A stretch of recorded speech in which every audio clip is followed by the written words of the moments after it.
चलो भाई एक क्वेश्चन देखते हैं, इंपॉर्टेंट है ना। इधर देखिएगा, क्वेश्चन लिखेंगे CH3 CCH3 और यहाँ लिख दिया CH3। मैं पहले अपने वाला कंसेप्ट बताता हूँ, ये Br है और यहाँ पे इन्होंने दे दिया C2H5ONA। ठीक है, इस रिएक्शन को देखना और फिर अगला क्वेश्चन देखना। अब सुनिएगा, मैंने आपको एक रिएक्शन पढ़ाई थी, RX की रिएक्शन हमने की थी NaOR, इसको याद रख लेना। ये जो रिएक्शन है इसका नाम है Williamson ether synthesis. Williamson ether synthesis, उसमें क्या होता है देखना, उसमें आपको मैंने बताया था NaX बाहर चला जाता है और ईथर का सिंथेसिस हो जाता है ROR। ठीक है, ऐसा ही होता है, ये बीच का NaX चला जाएगा और ये ROR बन जाएगा। तो यहां भी क्या होगा जरा देखना, ये वही है, ये Na है, ये O है, ये R है। ठीक है, तो Na के साथ X चला जाएगा। ठीक है, तो यहाँ क्या बनेगा देखना, एरो बनेगा CH3 CCH3 ऊपर नीचे और यहां पर O आ गया और क्या आ गया C2H5। तो ये वाला पार्ट R है, फिर ऑक्सीजन है और ये वाला पार्ट भी क्या है R है। मतलब कुल मिला के आपका ईथर बन जाएगा। यहाँ इसको लिखना जरा स्टार बना के, अगर ये क्वेश्चन होता तो ये आंसर आता है। उल्टा लिख दे तो कोई वो थोड़ी दिक्कत। नहीं नहीं कुछ नहीं, बहुत सही है, दोनों लिख सकते हैं ना। इसको लिखना जरा,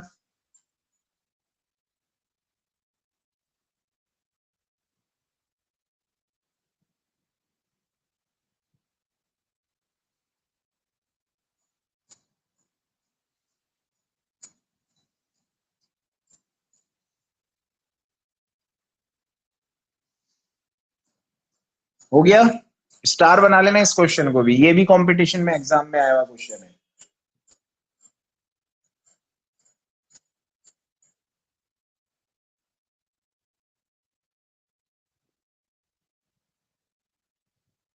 चलो यहां तक कोई डाउट नहीं है, ये अकेला ये ध्यान रखना है ना। अब देखना इसमें, लेकिन अगर एग्जामिनर ने यही क्वेश्चन कुछ इस तरीके से पूछ लिया, Br और ये हो गया आप लोगों का वही C2H5ONA और यहां पर एक चीज दे दी भाई, इस चीज को स्टार बना लेना, बेस। मतलब उस रिएक्शन में और इस रिएक्शन में बिल्कुल एक बात का डिफरेंस है, इसी बात का। अगर मैं इसको छुपा देता हूं तो ये विलियमसन बनता है और अगर ये मैं कैटलिस्ट ले आता हूं तो नहीं बनता। अब आप स्टार बना के लिखें कॉपी में, 3 डिग्री एल्किल हैलाइड, हमेशा ध्यान रखना ये जो कंसेप्ट है, 3 degree alkyl halides on treatment with base undergo dehydrohalogenation, मतलब beta elimination, dehydrohalogenation to form alkene. बताओ क्या गजब बात हो गई है। आप लोग इसका अंदाजा लगा सकते हैं कि सर इसकी प्रेजेंस में एल्कीन बन गया और अगर ये नहीं होता तो ईथर बन गया। तो एक कैटलिस्ट की वजह से कितना चेंजेस आ जाता है। रट लें इस बात को, जब भी 3 डिग्री एल्किल हैलाइड आएगा बेस की प्रेजेंस में क्या होता है, बेस मतलब वही एल्कोहलिक KOH, ये एल्कोहल ही तो है, ये अल्कोहल ही है, OH आ गया ना, तो के की जगह इन्होंने C2H5 ले लिया, उससे कोई फर्क नहीं पड़ता, अल्कोहल तो अल्कोहल ही रहेगा, वो अल्कोहलिक KOH था ना। और यहां पर इन्होंने बेस इस फॉर्म में दे दिया। यहां तक समझ में आ गया, दोनों में डिफरेंस समझ में आ गया। अगर ONA लिखा हुआ है तो ईथर है और अगर कैटलिस्ट आ गया तो क्या आ जाएगा, डिहाइड्रोएलोजिनेशन। अब देखते हैं इसको मैं हटा रहा हूं। बताओ अब हमारी वही पुरानी घिसी-पिटी कहानी, क्या यहाँ पर ये जो OH है, ये OH को क्या चाहिए होता है हमेशा, उसको हमेशा क्या चाहिए, Na चाहिए, सॉरी H चाहिए। आपको बता रखा है मैंने, जब भी OH होगा उसको H चाहिए क्योंकि ये बेस है और इसको H चाहिए, लेकिन इसका भी एक स्टैंडर्ड बताया था मैंने, बीटा कंडीशन से H चाहिए। तो देखना बीटा कौन सा है, ये ग्रुप है, इस ग्रुप का ये वाला कार्बन तो अल्फा कार्बन और अल्फा से जुड़े हुए कार्बन क्या होंगी, अल्फा कार्बन। तो यहाँ तीन तीन अल्फा सॉरी बीटा होंगी, वो है ना, अल्फा से जुड़ी हुई कार्बन क्या होंगी, बीटा, अल्फा के पास वाली बीटा। ये भी है, ये भी है, ये भी है, किसी को भी ले लो आप। ठीक है, किसी को भी ले लिया तो मैंने क्या किया, इसको बीटा मान लेता हूं मैं, इसको मान लो बीटा। अब देखना भाई रिएक्शन में क्या प्रोडक्ट बनने वाला है, CH3 ऐसा गैस है कार्बन नीचे भी CH3 लगा हुआ है, ठीक है। अब देखना ये CH3 है, यहां से हाइड्रोजन चली गई, यहां से हाइड्रोजन चली गई तो क्या करें, CH2 रहने देते हैं, ठीक है। अब यहां पर कितना बॉन्ड आएगा आपको समझ में आ जाना चाहिए, 2 बॉन्ड आ जाएंगे। इसको इधर उठा के लिख दूं क्या, उससे कोई फर्क नहीं पड़ता, ये CH2 हो गया। तो आप देख रहे हैं ये कार्बन की वैलेंसी 4 हो गई है, 1 2 3 4, और इसकी भी 4 है, बाकी सब सेटिस्फाइड है, मतलब क्या बन गई है, एल्कीन बन गई है, ठीक है। Na के साथ में कौन जाता है आपको पता है, Br, मतलब एक NaBr जहां KBr बनता था, और जो रिमेनिंग पार्ट था ना उससे क्या बनता है आप लोगों का, रिमेनिंग पार्ट से आप लोगों का बन जाएगा NaBr के साथ में क्या बन जाएगा, C2H5OH। यहाँ पे वाटर लॉस नहीं होगा, ध्यान रखना, है ना। यहाँ पर ये वाला पार्ट बच गया है ना, C2H5OH, वो पार्ट बचा है, इसको नोट कर ले भाई जरा, स्टार है ये, मतलब मेन प्रोडक्ट याद रखो आप, अगर ये याद भी नहीं रखते हो तो, कि एल्कीन बन जाता है, एल्कीन। और क्वेश्चन बोले भाई टेस्ट से रिलेटेड, फिर हम अपना नया टॉपिक स्टार्ट करते हैं, अदरवाइज जो उन्हें दिया था वो तो करवा दो। क्या मतलब, ये वाला थोड़ा दिया था आपने क्वेश्चन। अच्छा नहीं दिया क्या, चलो ठीक है दूसरा देख लेते हैं, बताना क्वेश्चन क्या था। हाँ जी, ये यही था, बस उसमें H2 था और ना बेस भी नहीं था। CH3 CCH3 CH3 और क्या था यहाँ पे, Br, CH2Br, और आगे क्या था, वो ही C2H5ONA, और कुछ भी नहीं था उसके अलावा। हाँ तो ये वही तो हो गई, तो ये रिएक्शन कौन सी हो गई आप लोगों की, ये वाला पार्ट R हो गया, ये वाला पार्ट X हो गया, और ये क्या हो गया, एल्कोक्साइड तो हो गया, सोडियम एल्कोक्साइड, RONA। अरे भाई यहाँ पे मैंने लिखाया था ना आप लोगों का, NaOR, एक ही बात है ना, सोडियम एल्कोक्साइड, तो यहाँ से क्या रिलीज हो गया, NaBr चला जाएगा, तो रिमेनिंग प्रोडक्ट क्या बचा, CH3 CH3 CH3 नीचे है ना, ये CH2 है। अब देखना जरा यहाँ से ऑक्सीजन, सॉरी कहाँ गया, ये रहा, NaBr चला गया ना यहाँ से। अब क्या होगा, यहाँ पे ऑक्सीजन है और यहाँ पे R पार्ट है, और R की जगह हम क्या ले रहे हैं, C2H5, तो यहाँ पे सीधा सीधा O C2H5 बन जाएगा, इस तरीके से बन जाएगा प्रोडक्ट, नोट कर ले भाई इसको, मतलब R के प्लेस पर C2H5 लेना है और कुछ नहीं करना, बाकी सेम है, विलियमसन ईथर सिंथेसिस रिएक्शन का नेम है। चलो नेक्स्ट टॉपिक देखते हैं, प्रिपरेशन मेथड आपने रिवाइज कर लिए होंगे, मैंने आपको कुछ इंपॉर्टेंट प्रिपरेशन मेथड पढ़ाए थे, जैसे कि बेल्श-शीमान रिएक्शन, ठीक है, इसके अलावा क्या पढ़ाया था, और भी पढ़ी थी हमने, सैंडमियर पढ़ी थी, है ना। सैंडमियर के अलावा आप लोगों ने गेटरमैन पढ़ लिया था, हुंसडीकर रिएक्शन पढ़ी थी, ये 4 रिएक्शन आपको याद रखनी है, और कुछ याद ज्यादा रखना नहीं है, ठीक है भाई, सर सिंपल है आज। हाँ बोलिए, सर इसका वो समरी क्लाउड बनवा दोगे क्या? किस वाले चैप्टर की, समरी क्लाउड इसका प्रिपरेशन मेथड का। देखो इसमें आप लिख सकते हैं, लिख लेना जरा, प्रिपरेशन मेथड ऑफ ARX बोल दो इसको, ARX, ARX का मतलब, AR का मतलब बेंजीन रिंग ही होता है, ध्यान रखना, और उस पे X लगा देते हैं। तो अगर हम सबसे पहले बात करें, यहां से बनाते हैं, देखो भाई इसमें क्या करना है, सबसे पहले रिएक्शन देखना, ध्यान से समझेंगे, ये बेंजीन रिंग है, इस पे NH2 लगा हुआ है, अभी लिखना नहीं है, बाद में लिख लेना, इसको एनेलिन बोलते हैं, इसकी रिएक्शन HNO यानी HNO2 के साथ करवा दो और HCl के साथ करवा दो, ये बहुत कॉमन रिएक्शन है, ध्यान रखना। अब मैंने आपको कहा था यहाँ से 2 मोल ऑफ H2O निकाल दो, H मतलब 2 मोल ऑफ H2O, मतलब 4 हाइड्रोजन हटा दो, 2 H ही हटा दो, 2 H ही हटा दो, हट गई 2 H, और ऑक्सीजन कितनी चली गई, 2, तो ये ऑक्सीजन भी चली गई, ठीक है। तो बचा क्या, सिर्फ N और N, N2 और Cl, तो बेंजीन रिंग पे क्या लगा देते हैं हम लोग, बेंजीन रिंग N2Cl, ये याद रहेगा सबको, इसका नाम याद रखना, बेंजीन डाइएजोनियम क्लोराइड, ठीक है। यहाँ पे आ जाते हैं, ये मैंने क्या किया भाई, बेंजीन डाइएजोनियम क्लोराइड बना लिया, N2Cl, इसके दो टुकड़े कर दो बस। अगर यहाँ पर Cu के साथ Cl है, मतलब कुछ है यहाँ पर, तो आपका ये बेंजीन रिंग पर क्या बन जाएगा, Cl लग जाएगा और साथ में N2 रिलीज हो जाएगा। और अगर केवल Cu है तो इस रिएक्शन का नाम तो लिख लो आप सैंडमेयर, CuCl वाली का, या CuX ले लो ना यहाँ।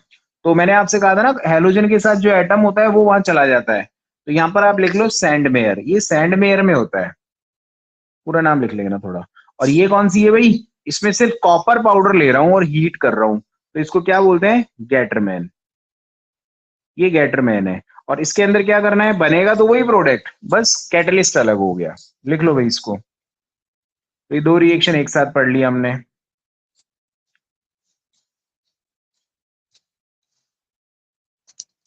इसको थोड़ा घुमा रहा हूं मैं ना, आप भी अपने फोन को एडजस्ट कर लेना ताकि मेरे को थोड़ा स्पेस मिल जाए। कुछ ज्यादा घुमा दे सर। हाँ, इसको 180 पे घुमा दिया मैंने।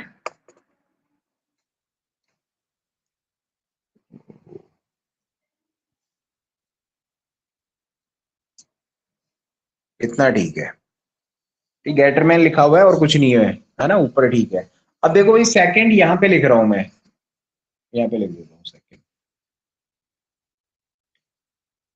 इसको लिख लो हुंसडीकर। तो इसमें पता है क्या करना है, यहाँ पे लिख रहा हूँ, दिख रहा होगा आप लोगों को, कहाँ तक जा रहा है मेरा, ये रहा। आर, आर की जगह बेंजीन रिंग ले लो, ये RCOOAg हो गया, RCOOAg, ठीक है। इसकी रिएक्शन किससे करवा दें, Br2 के साथ, किसकी प्रेजेंस में, CCl4 की प्रेजेंस में। तो ये बेंजीन रिंग हो गया और इस पे क्या लग जाएगा, Br लग जाएगा। क्या रिलीज हो जाएगी, CO2 और AgBr। ये कैटलिस्ट है, ध्यान रखना।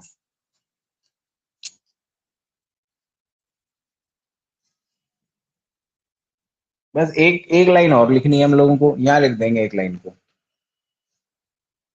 एक क्वेश्चन था ना केमिकली इनएक्टिव वाला, केमिकली नहीं सॉरी, ये कायरलिटी जो चेक करना था, उसमें दो ऑप्शन भी हो सकते हैं भाई, ऐसा नहीं था ना, दो ऑप्शन आप लिख सकते थे, जिसके अंदर आपको कायरल कार्बन चेक करना था, है ना, ऑप्टिकली इनएक्टिव कंपाउंड जो था, तो उसमें आप कायरलिटी चेक कर लेते, तो हो सकता है उसमें दो ऑप्शन एक साथ टिक हो गए होंगे ना, तो आप देख लेना उनको, और नहीं आता है तो पूछ लेना। वो भी नीट में आया हुआ क्वेश्चन है, ये सारे सर कॉम्पिटिशन ये के। नीचे कट रहा है, थोड़ा सा दिखाना। गैटरमैन है ये, गैटरमैन। हाँ सही।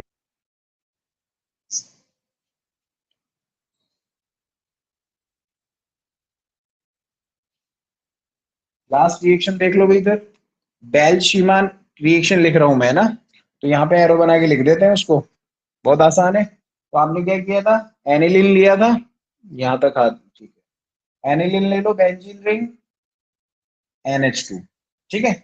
इसकी रिएक्शन की थी हमने NaNO2 से किया था, और HBF4, फ्लोरोबोरिक एसिड भी बोला था इसको, ठीक है, या टेट्राफ्लोरोबोरेट भी बोल देते हैं, ठीक है, आसान है। अब क्या हुआ था, एरो बना के एक इंटरमीडिएट बना था, N2 तो बनता ही बनता है, BF4 लगा दिया था हमने, ठीक है, ये BF4 हो गया यहाँ पे।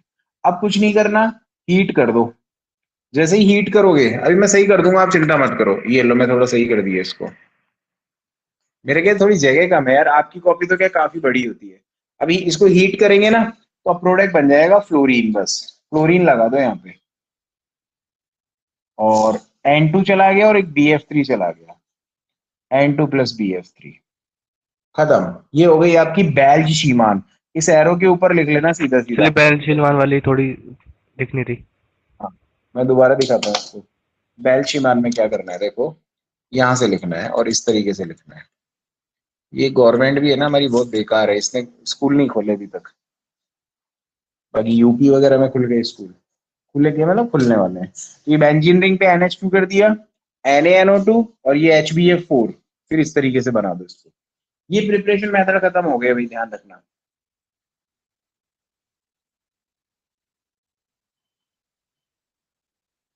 अच्छा एक रिएक्शन और लिख लो, अभी किसी ने पूछा भी था मेरे से, यहाँ पे लिख लो इसको अलग से, ये एक काम करो, इसी के आगे लिख लो प्लस KI कर लेना, ये जो बनाया ना आपने, इसी के आगे KI कर लो और गर्म कर दो इसको बस, ठीक है, तो प्रोडक्ट आयोडाइड बन जाएगा, आई लगा देना। ये परसों किसी ने मेरे से क्वेश्चन भी पूछा था और उसका आंसर ये रहा। हीट कर दो विथ के आई तो आई बन जाएगा सीधा सीधा। रिलीज क्या होगा, वही N2 और के साथ कौन चला जाएगा, Cl, मतलब N2 प्लस Cl फालतू का प्रोडक्ट निकल जाएगा।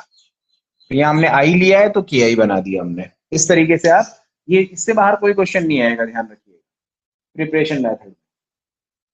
अच्छा, एक चीज वो ध्यान रखना अपनी लाइफ में हमेशा, सनलाइट वाली बात, ठीक है, सनलाइट की प्रेजेंस में कैसा होगा, साइड चेन हेलोजिनेशन बताया था ना मैंने आप लोगों को, वो चीज हमेशा ध्यान रखना। अगर एनहाइड्रस आता है तो डायरेक्ट बेंजीन रिंग पे अटैक करेगा, और अगर सनलाइट आ जाएगा तो साइड चेन हेलोजिनेशन होता है। ये 4-5 क्वेश्चन हमेशा एग्जाम में आते रहते हैं। अगला लिखेंगे, नेक्स्ट टॉपिक, केमिकल के बाद, सॉरी प्रिपरेशन मेथड के बाद लिखो फिजिकल प्रॉपर्टी। फिजिकल,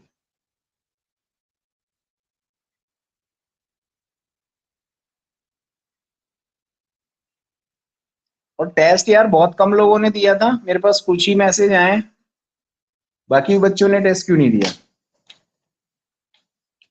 टेस्ट दिया करो यार, इससे आप लोगों को आइडिया होगा क्या आता है क्या नहीं आता, और कितना इंपॉर्टेंट टेस्ट होता है, आप समझा करो इस चीज को। नेक्स्ट देखेंगे भाई, अगला लिखेंगे फिजिकल प्रॉपर्टी।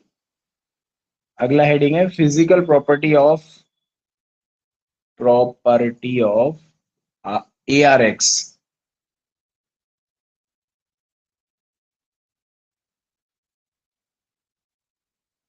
यहां से लिखना, एक्सेप्ट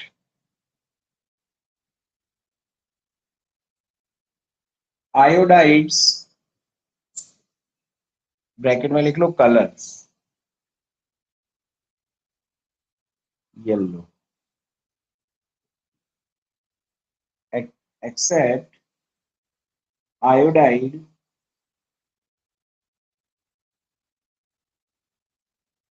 उसका कलर येलो है, ऑल ARX आर कलरलेस। मतलब आयोडाइड को अगर छोड़ दें हम लोग, उसके अलावा बाकी सब ARX कलरलेस है।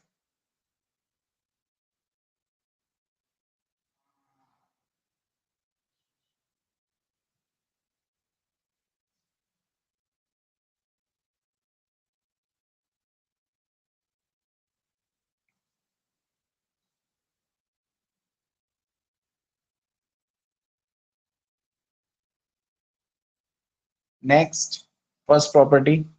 सेकंड लिखना भाई, second melting boiling point. Comparison से पढ़ाता हूं दोनों को तो ज्यादा आसान रहेगा। देखना इधर, आप लोगों ने RX को पोलर बताया था, पोलर। RX पोलर क्यों है तो सुनिएगा, इस X की इलेक्ट्रोनेगेटिविटी ज्यादा है, इस पे नेगेटिव चार्ज है और इस पे पॉजिटिव चार्ज है। तो जिसमें भी पॉलरिटी जनरेट हो जाती है ना, पॉलरिटी जनरेट होने की वजह से क्या होता है, अट्रैक्शन फोर्स बढ़ जाता है। ठीक है, पॉलरिटी, क्योंकि प्लस माइनस में अट्रैक्शन बढ़ेगा ना, पॉलरिटी जनरेट होने से अट्रैक्शन बढ़ जाता है, तो मेल्टिंग बॉइलिंग पॉइंट क्या होते हैं, हाई होते हैं। तो अगर एक तो आपको मैं पूछूं C2H5Cl, ऐसे कंपैरिजन कई बार दे देते हैं। तो इस C2H6 में और C2H5Cl में, ये तो एल्केन है नॉर्मल, और ये क्या है, ये एल्किल हैलाइड है। एल्किल हैलाइड, इन दोनों में अगर आपसे पूछे कि ज्यादा टेम्परेचर किसकी रिक्वायरमेंट होगी, किसको ज्यादा टेम्परेचर देना पड़ेगा ताकि ये इसका मतलब क्या, ये मेल्ट हो जाए, तो देखो एल्केन के अंदर तो कोई पॉलरिटी है ही नहीं, कार्बन हाइड्रोजन पे कोई पॉजिटिव नेगेटिव नहीं है, इस पे पॉजिटिव नेगेटिव आ जाएगा, तो एल्किल हैलाइड का मेल्टिंग बॉइलिंग पॉइंट हायर होता है, because of good attraction force between positive and negative. तो ये थोड़ा सा आप लोग लिख लें इसमें एक लाइन छोटी सी, कई बार कंपैरिजन में पूछ लेते हैं, तो लिखना ऐसे लिखो, due to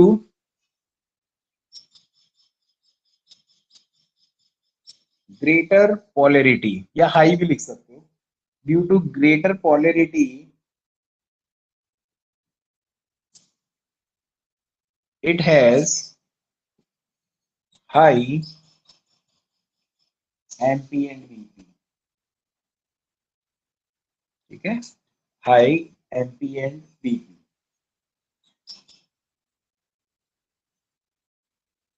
as compared to hydrocarbon.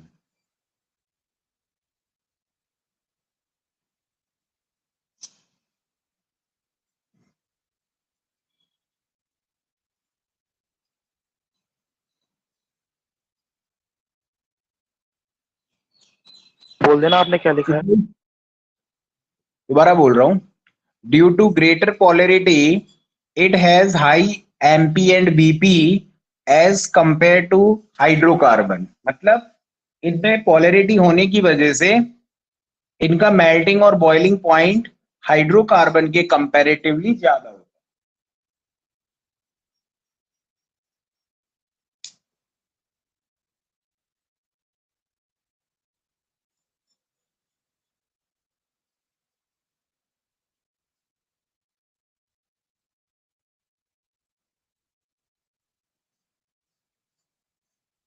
चलो भाई आगे चलते हैं। नेक्स्ट लिखना सॉल्युबिलिटी।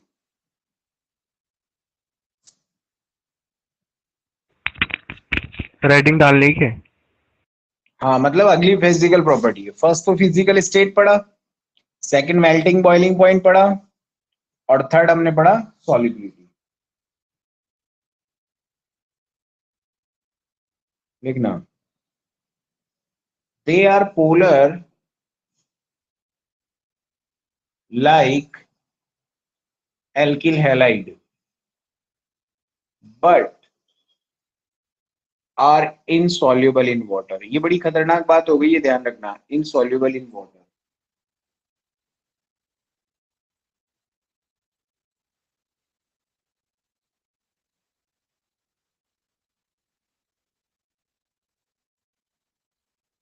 मतलब क्या कंसेप्ट है, ध्यान से देखना। देखो मैं आपको एक कंसेप्ट सिखाता हूं, सॉल्युबिलिटी का कंसेप्ट की बात करेंगे। किसी भी चीज को किसी भी चीज में डिसॉल्व करने के लिए एक लाइन बहुत ज्यादा फेमस है, like dissolve like. Like dissolve like का कंसेप्ट चलता है। इसका क्या मतलब है? इसका मतलब है पोलर डिसॉल्व पोलर। मतलब पोलर कंपाउंड में पोलर कंपाउंड ही घुलता है, या फिर कर दो non polar dissolve non polar. मतलब ऐसा कभी नहीं होगा लाइक मनी जो जैसा है उसमें जैसा ही घुलेगा। ऐसा नहीं होगा कि नॉन पोलर में पोलर डिसॉल्व हो रहा है, ठीक है। तो अब यहाँ पर देखो वाटर है ना, वाटर वाटर पोलर होता है भाई, ध्यान रखना। पोलर कैसे होता है? क्योंकि वहां भी एक इलेक्ट्रोनेगेटिव एलिमेंट ऑक्सीजन है, उसकी इलेक्ट्रोनेगेटिविटी ज्यादा है, तो वहां नेगेटिव चार्ज आ गया और इस पे क्या आ गया, पॉजिटिव। तो वाटर एक पोलर है, ध्यान रखना, पोलर कंपाउंड है। और आप कह रहे हो कि सर ये भी क्या है, पोलर है। अभी पढ़ाया भी था मैंने आप लोगों को, RX को पोलर बताया था हमने, पॉजिटिव नेगेटिव। तो पोलर पोलर में डिसॉल्व नहीं हो रहा है। कितना इंटरेस्टिंग बात है। मतलब एक दो एक्सेप्शन है, उसमें से ये भी एक इंपॉर्टेंट बात है। तो इसको आप याद रखिएगा। इसका एक्सप्लेनेशन तो मैं कल ही दे पाऊंगा, बड़ा एक्सप्लेनेशन है, ठीक है। तो आप इसको रिवाइज कीजिएगा। इस चैप्टर को यहाँ तक सभी बच्चे रिवाइज कर लें, बाकी मैं रिमेनिंग चैप्टर कल पढ़ाऊंगा, ठीक है। रिवाइज करना।